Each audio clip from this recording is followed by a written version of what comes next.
Good vibes and high tides, Sealies. This is Remy on the mic, coming to you with a little musical tour. Tonight, I want to introduce you to an artist whose music I enjoy a lot. An artist who may fly under many people's radars, but has quite a big footprint over the mainstream music landscape. An artist with a powerful voice that immediately sets him apart from the rest. A prolific collaborator with a whole list of features, guest roles, production credits with some of the biggest artists in the hip hop world and beyond. And this is not an exaggeration, as he's worked with artists like Frank Ocean, Lil Wayne, Travis Scott, Little Sims, Kanye West when he was more hinged, Alicia Keys, the sisters Beyonce and Solange. Hell, he collaborated with both Drake and Kendrick. And this list is still not exhaustive. The artist I'll be talking about today is a critically acclaimed R&B singer and producer from England, Sampha.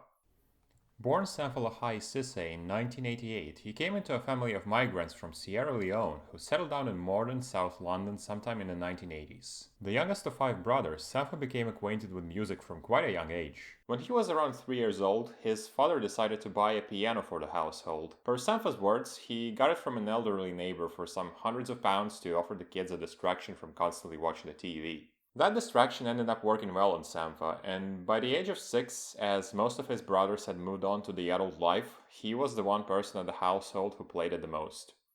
In the teenage years, Sampha discovered music production when his brother built a makeshift home studio.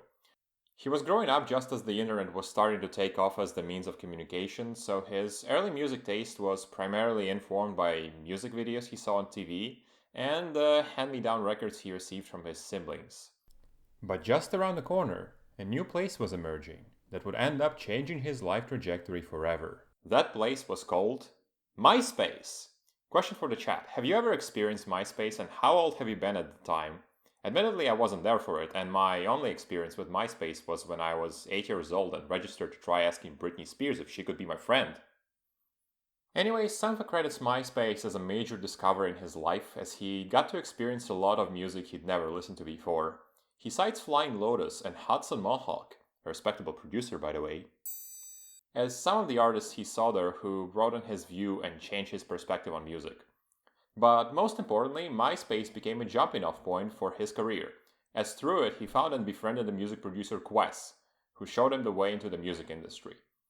Through Quest, Sampha was introduced to the artists of the London hip-hop and electronic scenes, such as Mika Levi, Dells, and Ghost Poet, as well as the label Young, then called Young Turks, where he ended up interning and eventually becoming its mainstay. Through Young, Sampha got to meet some of his earliest collaborators, such as Jessie Ware, Subtract, and Lil Silva. But his true success came to him in 2013 when he scored a collaboration with Drake for the song Too Much, which brought forth a whole string of major collaborations that would go on to define his career moving forward.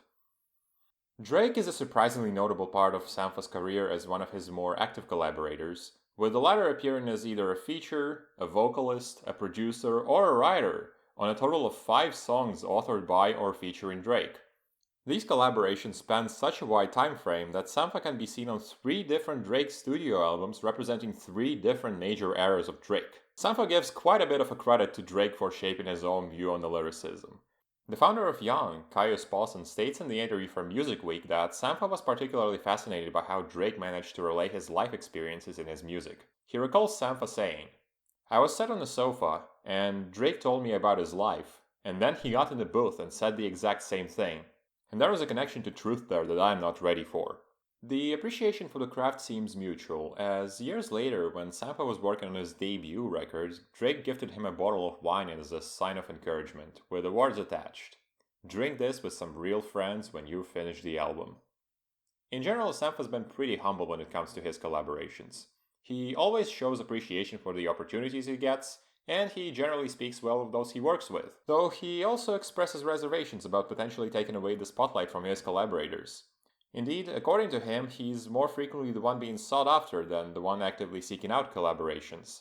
That is a very believable statement, as throughout his music journey he had more than one opportunity to try and chase a big name credit. Even at the start of his professional career, he was sharing studio space with the likes of an up-and-coming worldwide sensation, Adele.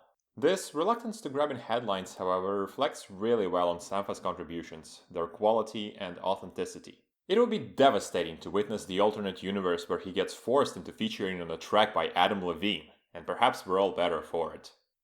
Relative to collaborations, Sampha's solo work is rather sparse, as over his more than 15 years long career he has only released 2 EPs and 2 albums. The EPs largely represent Sampha's early strides in shaping his music identity while he was still figuring things out and wearing the influences on his sleeves. However, the tracks on his 2010 EP Sandanza do not even feature Sampha's signature vocals, as the electronic tracks on it share clear resemblance to the works of Flying Lotus. Its original release was not even meant for wide distribution, as it was issued on the limited hand-sprayed CDRs in 2010. Since 2014, it can be found on Sampha's Bandcamp page, with all the income from its sales being donated directly to the British charity Youth Cancer Trust. We will get back to that part of the story in just a bit. The second EP, Duel, seems Sampha further embrace his lyrical side, with production taking more of a mild, stripped-back tone, partly resemblant of an English producer Mika Levi.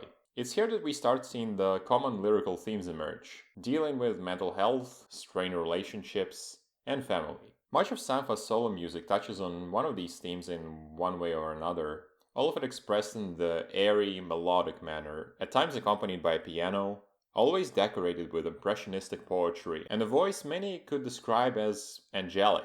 On this record, he speaks of his anxieties, representing them as demons, illustrates his struggles as showing vulnerability in his relationships, and expresses grief related to the passing of his father in 1998, who died of cancer when Sampha was just 9 years old. And unfortunately, this is not where Sampha's story with cancer ends.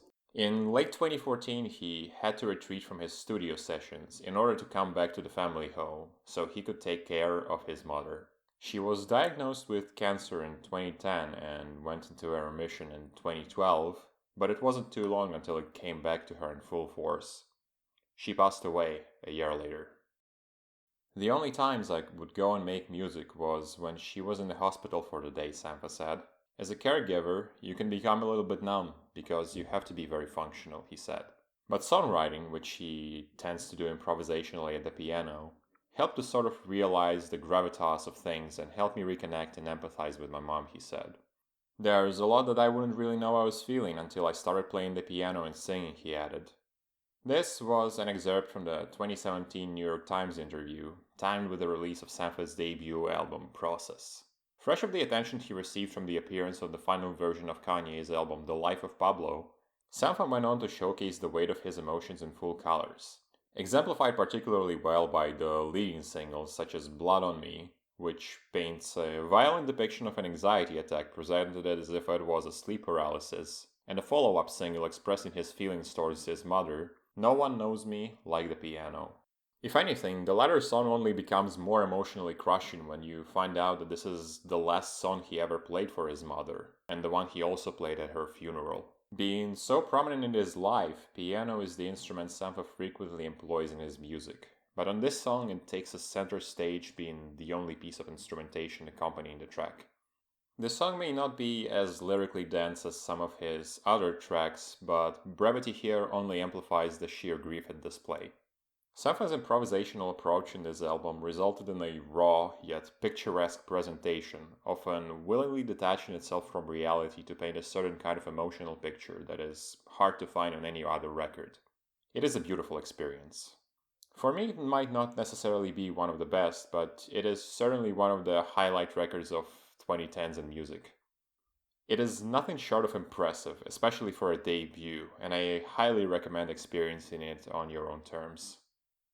The release of Process was followed by approximately 5 years of silence. Sampha did not disappear from the public life, but his presence was certainly less noticeable. He continued collaborating with other artists and went back into the spotlight in 2022 when he appeared on Kendrick Lamar's song Father Time. This reappearance was followed by the announcement of his sophomore record, Lahai, which was released on 20th of October 2023. In comparison to Process, Lahai is much softer and more grounded. It's still highly introspective, but it leans in a brighter direction, making an impression that Sampha did manage to turn things around for himself somewhat.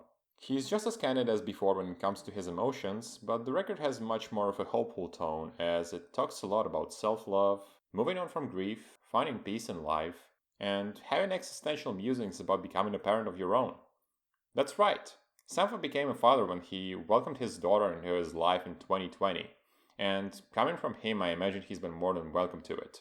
This might as well be one of the best albums of this entire decade, and it also happens to be an album that I have quite a bit of a personal connection with. Sampha's creative journey has been quite an incredible sight, and Lahai feels like an emotionally cathartic culmination of the story that has been unfolding for years. And I'm sure that I'm not the only person here who can find themselves in Sampha's lyrical musings. This album is a major reason this presentation exists in the first place, and I cannot recommend it enough. There's simply not enough words for me to say about how great this album is. No, I'm serious. By the time I am writing this, the presentation has passed the 10-minute mark, and holy shit, just an hour to turn this in?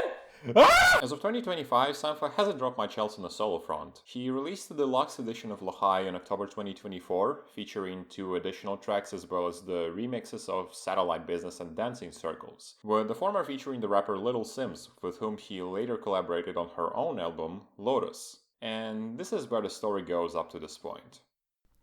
As I want to inspire genuine interest in artists I talk about, I have also prepared a playlist in 2 editions that should serve as a brief overview of Sampha's career as an artist and a producer up to this point. The Spotify version consists of releases available on streaming, while the YouTube version contains music videos and various songs not on Spotify, including an earlier rendition of a Gorillaz song which ended up being cut from their album Humans. Also, there is a link with all the sources I used for this presentation. It's been a joy to work on this, and I'm really glad to take on this opportunity and get the most out of it. Thank you for listening. Seal kisses and ocean wishes.